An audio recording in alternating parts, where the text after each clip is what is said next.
Когда Том узнал, что его пятилетняя дочь Эмма пропадает каждый вечер, он был в шоке. В последние несколько дней он замечал, что с 18:00 до 19:00 ее комнаты в доме нет, и несмотря на ее обычно короткие прогулки по окрестностям, она не возвращалась несколько дней подряд. После того, как Том прямо спросил Эмму, она отвечала одно и то же. «Это мое дело». Но отец был обеспокоен. Почему его дочь должна уходить каждый вечер? И почему она ничего не рассказывает? Понимая, что дочь не даст ответа, он решил выяснить все сам. На пятый день, когда Эмма снова исчезла, Том обыскал ее комнату. Перебрав все вещи, он заметил под подушкой записку. Прочитав ее, он понял, что она приглашается на встречу с кем-то в старый дом на краю их участка.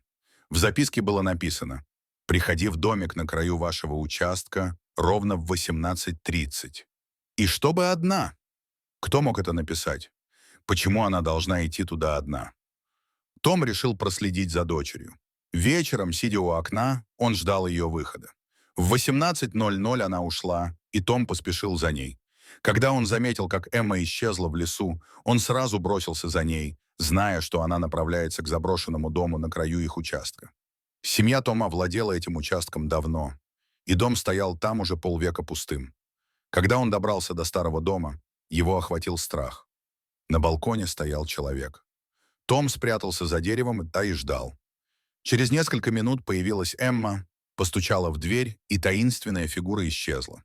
Том подошел поближе и, спрятавшись, решил зайти через черный вход.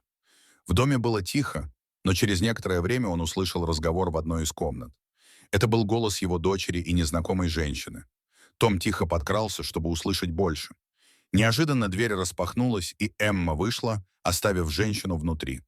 Том подумал, что она возвращается домой, но вместо этого решил вернуться в дом и разобраться, что происходит. Когда он вошел, его глазам предстала совершенно другая картина. В комнате было больше 20 собак, а женщина, сидя в углу, испуганно смотрела на него. Том воскликнул: «Что здесь происходит?» Женщина испугалась и попыталась сбежать, но Том остановил ее. Он потребовал объяснений. Она начала плакать и рассказала свою историю. Оказавшись в доме престарелых, женщина сильно страдала от одиночества, и когда ей исполнилось 80 лет, она сбежала, чтобы не вернуться в учреждение. Некоторое время она жила на улице и завела друзей среди бродячих собак. Позже, встречая Эмму, которая пришла из школы, она предложила ей помощь. Эмма была тронута ее одиночеством и стала приносить еду для нее и ее собак.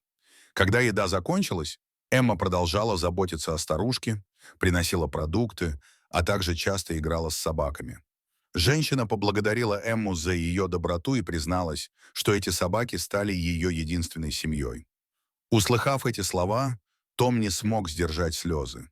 Он побежал домой и крепко обнял свою дочь. Он рассказал ей, что теперь все знает, и пообещал, что больше никаких секретов между ними не будет.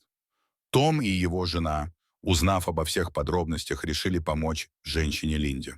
Они разрешили ей жить в пустующем доме на участке и стали регулярно кормить и ее, и собачью стаю. Но на этом они не остановились.